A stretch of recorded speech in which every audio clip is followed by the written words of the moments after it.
এবং আমার প্রিয় শিক্ষার্থীরা সবাইকে জানাই আন্তরিক শুভেচ্ছা। আমার বক্তব্যের শুরুতেই আমি খন্দকার আব্দুল্লাহ জাহাঙ্গীর স্যারের একটি কথা দিয়ে শুরু করতে চাই। তিনি বলতেন, আমরা মানুষ গতানুগতিক চলি, ভেড়ার পালের মতো চলি, সকালে উঠি, রাত্রে ঘুমাই, খাই দাই, বাজার করি, কেন বেঁচে আছি সেটাও বুঝি না, কেনই বা মরে গেলাম সেটাও বুঝি না। প্রিয় শিক্ষার্থীরা, তোমাদের দিকে তাকিয়ে আজ একটি কথা মনে হয়, যেন জীবনে বিশাল এক সম্ভাবনার খাতায় তোমাদের নতুন কিছু লেখার অপেক্ষা করছে। তোমাদের সবার চোখে আমি দেখি স্বপ্ন, কেউ বা ডাক্তার, কেউ বা ইঞ্জিনিয়ার, কেউ বা জজ, ব্যারিস্টার, কেউ শিক্ষক হতে চাও। আজ আমি তোমাদের একটি প্রশ্ন করতে চাই, এই যে তোমরা এগুলো হতে চাও, এগুলোই কেবল জব নাকি তোমাদের জীবনের লক্ষ্য?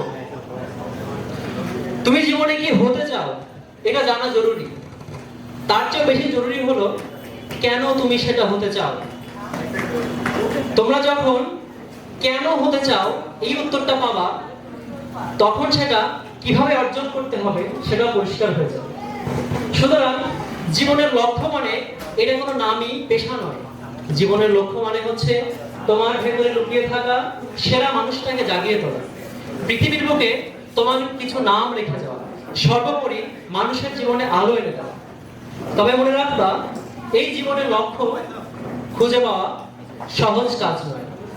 জীবনের লক্ষ্য খুঁজে পেতে প্রয়োজন হয় সময়, প্রয়োজন হয় ধৈর্য। মনে রাখতে হবে, জীবনের লক্ষ্য কেউ নির্ধারণ করে পৃথিবীতে জন্মগ্রহণ করে না। আমি বলতে চাচ্ছি, কেউ জন্ম লগ্ন থেকে তার জীবনের লক্ষ্য নির্ধারণ করে আসে না। এই পৃথিবীতে জন্মগ্রহণের পর একটা নির্দিষ্ট সময় পর তার জীবনের লক্ষ্য নির্ধারণ করে। সুতরাং তোমার জীবনের লক্ষ্য তোমাকেই নির্ধারণ করতে হবে।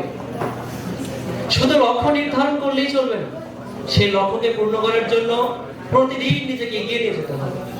আরো একটি কথা, জীবনের লক্ষ্য এটি কেবল একটি গন্তব্য নয়, এটি হচ্ছে একটি যাত্রাপথ। কেন আমি জীবনের লক্ষ্যকে একটি গন্তব্য না বলে যাত্রাপথ বললাম?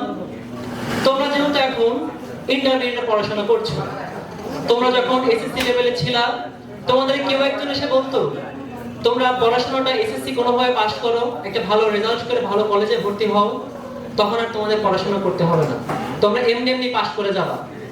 কিন্তু কলেজ লাইফে এসে দেখলা তোমাদের বাস্তবতা আসলে ভিন্ন। এসএসসি লাইফে তোমাদের জীবনের লক্ষ্য ছিল একটা ভালো রেজাল্ট করে কলেজে ভর্তি হওয়া, কিন্তু যখন তোমরা কলেজে আসলা, কলেজে আসার পর দেখলা যে না, আসলে বাস্তবতা ভিন্ন। তখন এই কলেজে আসা পরেও তোমাদের কেউ কেউ বললো যে না, এই কলেজ লাইফে একটু পড়াশোনা করে তুমি যখন বিশ্ববিদ্যালয়ে চান্স পাবা, তোমার লাইফ সেটেল, তোমাকে জীবনে আর কিছু করতে হবে না, পেছনে ফিরে তাকাতে হবে না। বিশ্ববিদ্যালয়ে যাওয়ার পর দেখবে একই কথা, যে বিশ্ববিদ্যালয়ে যা দেখছো পড়াশোনা আসলে কম না, সেখানে পড়াশোনা অনেক বেশি। তখন তোমার জীবনের লক্ষ্য কি? আমাকে একটা ভালো চাকরি করতে হবে, সমাজে একটা সম্মান আমাকে নিতে হবে, এজন্য একটা ভালো চাকরি দরকার। তো যখন তুমি বিশ্ববিদ্যালয়ে পড়াশোনা করছো, তখন তোমার জীবনের লক্ষ্য হচ্ছে আমাকে একটা ভালো চাকরি পেতে হবে। তার মানে খেয়াল করে দেখো, এই যে এসএসসি থেকে এইচএসসি পর্যন্ত তুমি আসছো, প্রত্যেকটা সময়ে তোমার লক্ষ্য কিন্তু চেঞ্জ হয়েছে।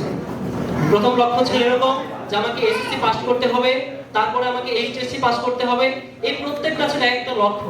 ইভেন তুমি যখন চাকরি করছো, তখন তোমার মনে হচ্ছে আমার কলিগের, আমার বসের একটা ভালো গাড়ি আছে, একটা ফ্ল্যাট আছে, আমারও দরকার। তার মানে তখন তোমার লক্ষ্য হচ্ছে তোমার একটা ভালো ফ্ল্যাট দরকার, একটা গাড়ি দরকার। যখন তোমার একটা ভালো ফ্ল্যাট হবে, গাড়ি হবে, তখন তুমি দেখবা তোমার আরো কিছু চাইতে ইচ্ছে হচ্ছে। তার মানে এই যে জীবনের লক্ষ্য, এগুলো আসলে কখনো থেমে থাকে না। তার মানে কথা হচ্ছে, জীবনের লক্ষ্যের কোনো দাড়ি বা ফুল স্টপ হয় না। জীবনের লক্ষ্যে কেবল একটি কমা হতে পারে, কারণ এটা পরবর্তী চেঞ্জ হবে। বুঝা গেছে কথা? এখন এই যে জীবনের লক্ষ্য, এটা যেহেতু একটা যাত্রাপথ, সেজন্য জীবনের লক্ষ্য তুমি মানে কোথাও গিয়ে থেমে যাবে না, বা এটাকে দাঁড়িয়ে দেওয়া যাবে না। মৃত্যুর আগ পর্যন্ত মানুষের জীবনের লক্ষ্য চেঞ্জ হতে থাকবে, এটাই নেচার, এটা তোমাকে মাথায় রাখতে হবে। এবং এজন্যই জীবনের লক্ষ্য কোনো গন্তব্য নয়, এটি একটি যাত্রাপথ। প্রিয় শিক্ষার্থীরা, তোমাদেরকে আমি আজ একটি কথা বলতে চাই, আমি শুধু চাই না তোমরা জীবনে বড় হও। পৃথিবীতে বড় মানুষের আসলে অভাব নেই, পৃথিবীতে অর্থবহ মানুষের অভাব। তার মানে পৃথিবী কি খোঁজে? পৃথিবী খোঁজে অর্থবহ মানুষ, যারা তাদের জীবনের লক্ষ্য অন্যের কল্যাণে রূপান্তর করতে জানে। এজন্য জীবনের লক্ষ্য নির্ধারণ করো, সেটাকে পূরণ করার জন্য এগিয়ে চলো। হতাশ হওয়া, ভেঙে পড়বা, আবার উঠে দাঁড়াও। এভাবেই তোমাদের জীবনের লক্ষ্যে এগিয়ে যেতে হবে। সর্বোপরি আমি যেটা বলতে চাই সেটা হচ্ছে, তোমার জীবনের লক্ষ্য যেন কেবল শুধু তোমার লক্ষ্য না হয়, সে লক্ষ্য যেন হয় এই সমাজের, এই দেশের, সর্বোপরি এই পৃথিবীর কল্যাণের জন্য। আমি চাই তোমরা তোমাদের লক্ষ্যে পৌঁছাও এবং তোমরা এই লক্ষ্যগুলো পূরণ করতে পারলে তোমরা কেবল সত্যিকারের মানুষ এবং সফল মানুষ হয়ে উঠবা।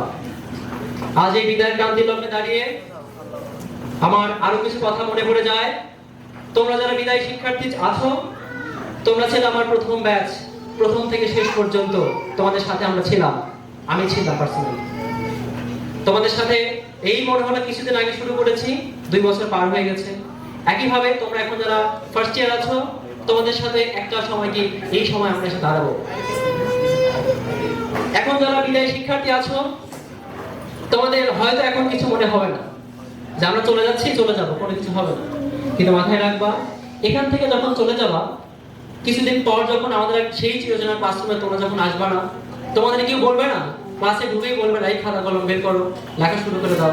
তোমরা যখন বলতে ভাই আসলে পড়াশোনা শুরু করে দেন, একটু সময় দেন, এই সময়টা, এই কথাটা তোমরা আর বলতে পারবে না।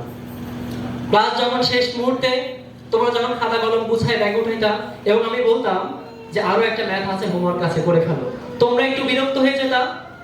কিন্তু এই বিরক্ত আজকের পর থেকে আর তোমরা হবে না। এটা একটু ফিল করে নাও যে আজকের পর থেকে তোমরা আর সেই চিরচেনা ক্লাসরুম, আমাদের বকাবকি, ভাইয়ের মার খাওয়া, অনেক কথা, আমাদের ইচ্ছা অনিচ্ছাকৃতভাবে অনেক কথা তোমাদের বলছি অনেক সময়। আমাদের কথার মাঝে যদি কোনো ভুল ত্রুটি হয়ে থাকে, আমি আমাদের সকল টিচারদের পক্ষ থেকে তোমাদের কাছে ক্ষমা চাচ্ছি। তোমরা আমাদের ক্ষমা করে দিবে এবং তোমরা যারা চলে যাবা, আমাদের অনেক ভুল ভ্রান্তি ছিল, আমরা চাই তোমরা যেন আমাদের ভুল ভ্রান্তিগুলো আমাদের ধরাই দাও, আমরা যেন সেগুলো শুধরে নিতে পারি। এবং আমরা চাই তোমরা জীবনে অনেক ভালো কিছু করো। শুধুমাত্র বড় হয়ে ওঠে আমি বলবো না, তোমরা অবশ্যই অর্থবহ মানুষ হয়ে উঠবা। এবং চাচা যেটা বললো যে ভালো মানুষ হয়ে উঠবা। ভালো মানুষ আর শিক্ষিত মানুষ কিন্তু এক না। শিক্ষিত মানুষই যে ভালো মানুষ হবে কথাটা কিন্তু এক নয়, এটা আমরা সবাই বুঝি, জানি। সুতরাং সবাই ভালো মানুষ হওয়ার চেষ্টা করবা। এবং শেষ মুহূর্তে আরো একটি কথা বলতে হয় যে এই যে তোমরা দেখছো তোমাদের এত আয়োজন, তোমাদের জন্য যেন পড়াশোনা ভালো মতো হয়, সবকিছু সুন্দর মতো গোছানো থাকে, এর পেছনে একটা মানুষ কিন্তু তোমাদের অক্লান্ত ভাবে পরিশ্রম করে যায়। সে মানুষটাকে তোমরা অবশ্যই জানো, সে মানুষটা হচ্ছে আমাদের তানভীরুল ইসলাম রিমন ভাইয়া। ঠিক আছে, সেই মানুষটা কিন্তু তোমাদের জন্য অক্লান্ত পরিশ্রম করে। ঠিক আছে, কিভাবে কি কাজ করলে তোমরা ভালো পড়াশোনা করতে পারবা, কি করলে তোমাদের জন্য পড়াশোনা আরো ভালো হবে, অল্পের মধ্যে আমরা কিভাবে তোমাদেরকে ভালো একটা সার্ভিস দিতে পারি, তোমরা সবকিছু এই বিষয়ে অবগত আছো। তো আমি আন্তরিকভাবে ধন্যবাদ জানাতে চাই সেই ভাইয়াকে। যেমন আরো একটি কথা, সেটা হচ্ছে তোমরা যেহেতু চলে যাচ্ছ, আগামীতে আমরা আমাদের এখানে স্মার্ট বোর্ড নিয়ে আসবো, তোমরা সকলে অবগত আছো। আমরা চাই তোমাদের যারা ভাই ব্রাদার আছে আমাদের কাছে এখানে আসতে বলবা, আমরা চেষ্টা করবো আমাদের সর্বোচ্চটা দিয়ে দেওয়ার। ঠিক আছে, আর লাস্টে যে কথা, তোমরা আমাদের জন্য সবার জন্য দোয়া করবা এবং ভাইয়ের জন্য দোয়া করবা যেন আমরা আগামীতে আরো ভালো কিছু করতে পারি।